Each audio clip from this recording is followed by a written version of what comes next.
নিরন্তরভাবে ক্ষতি থেকে বাঁচার জন্য ওয়ামিলুস সলিহাত, আমল নিজের জীবনের কর্মকাণ্ডগুলোকে সলেহ, পরিশুদ্ধ, একবারে নিষ্কণ্টক।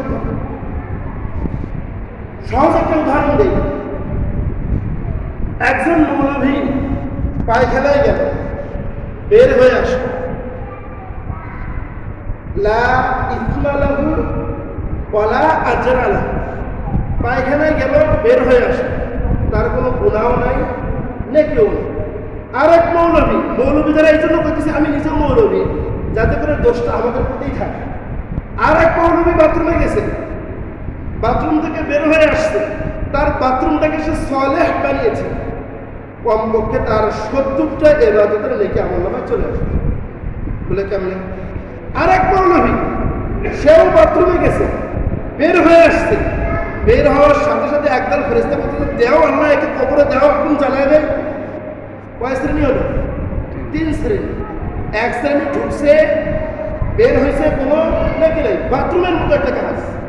আর এক শ্রেণী ঢুকছে, বের হয়েছে, প্রায় 70টা, অনুসন্ধান করে প্রায় 70টার কাছাকাছি ইবাদত হয়ে যাবে। আর একটা বের হয়েছে, এমন গুনাহ হয়েছে সে কবরে দেওয়ার সাথে সাথে আগুন জ্বলা শুরু হয়েছে। ঘটনা কি? এক ব্যক্তি বের হয়েছে, বাথরুমে ঢুকছে, দাঁড়াইয়া প্যান্টের চেনগুলো প্রসাব করে দিছে, প্রসাব লাগছে তার প্যান্টের মধ্যে, প্রসাব লাগছে তার পায়ের মধ্যে, এদিকে আর তার কোনো খেয়াল নেই। আবার ওর মধ্যে বের হয়ে আসছে। আমরা কিছুদিন আগে প্রমাণ করেছি, আল্লাহ রাসূল সাল্লাল্লাহু আলাইহি ওয়াসাল্লামের হাদিস, ইন্নামা লা ইউআযযিবানে বিকাবির, মানে কবরের আযাব, 2টা কবরের পাশ দিয়ে যাচ্ছিলেন, রাসূল বলতেছেন যে এই 2টা কবরের আযাব হচ্ছে, আর এই আযাবটা কোনো কঠিন কারণে নয়। আযাবটা কি কারণে হচ্ছে? তাদের একজনের আযাব হচ্ছে শুধুমাত্র প্রসাব থেকে পরিপূর্ণরূপে পবিত্র না হওয়ার কারণে। বুঝতে পারছেন কি?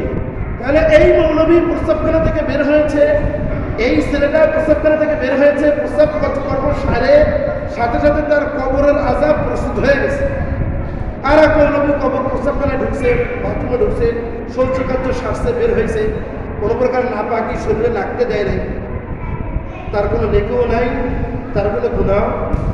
আর এক মৌলভী প্রস্রাবখানায় ঢোকার সময় সে খোঁজ নিছে প্রস্রাব পায়খানা এই কর্মটাকে কিভাবে আমলে সালেহ বানানো যায়।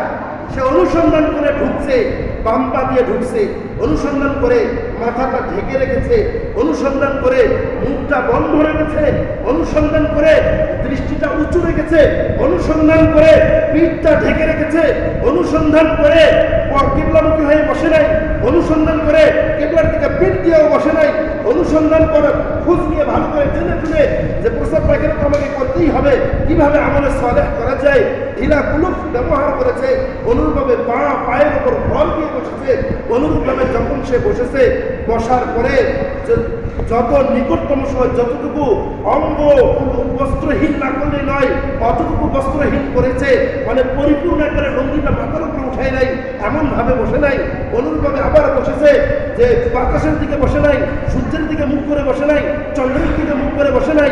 এভাবে একবারে আমল সেরে বাথরুম বাম হাত দিয়ে ব্যবহার করেছে, বের হয়ে আবার ঢোকার সময় দোয়া করেছে, বের হওয়ার সময় দোয়া করেছে, আবার হাতটা মাটিতে ঘষেছে। এই যে প্রত্যেকটা কথা বললাম, কুল্লু শাইইন লাহু আমালুন সালেহ, এই যে প্রত্যেকটা কথা বললাম, তার এই কর্মটা সাধন করতে গিয়ে যে এই কাজগুলো করতে হয়েছে, প্রত্যেকটা আলাদা আলাদা আলাল ইনফিরাদ, তার জন্য আমলে সালেহ ওয়া আমিলুস সালিহাত।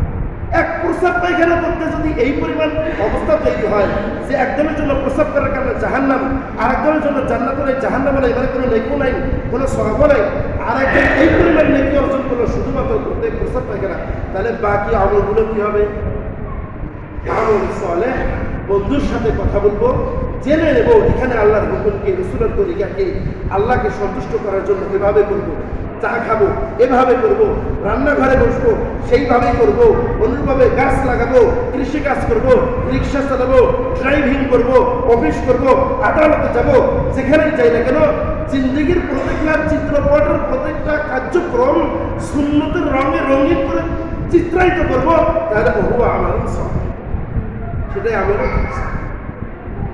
যদি করতে পারি তাহলে 2 নম্বর হবে ইল্লাল্লাযিনা আমানু ওয়া আমিলুস সালিহাত ওয়া তাওয়াসাউ বিল হাক্কি। দেখেন, কোন মানুষ নিজে সংশোধন হয়ে, আমরা বলি না